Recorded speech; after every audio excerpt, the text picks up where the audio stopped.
we look at bone mass. I think everybody understands the value of building bone mass early in life and then trying to hold on to it as long as possible. So women will typically reach their peak bone mass around that age of 25 to 30. And then after that point, it's just how gradual is the decline going to be, right? You got genetics, but we can really do a lot with nutrition and resistance training. So bone remodeling continues, but the bone reabsorption, the breakdown slightly exceeds bone formation. So this is why you want to build as much as you can in your youth, and then do what you can to have that, that deficit be minimal, right?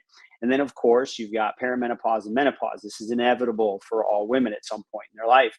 So during these two phases, perimenopause and menopause, their estrogen levels will decline significantly. And estrogen is essential for maintaining bone density. So the decrease accelerates bone loss. So clearly you can speak to your physicians. They may put you on hormones, etc.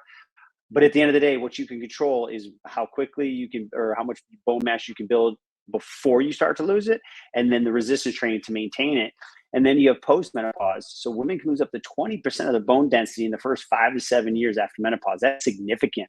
The rate of bone loss then slows, but continues at a lower rate throughout life. So, no one's going to argue that you don't need to build bone mass when you can, and do everything you can to fight the loss of it. And resistance training is our best tool for that.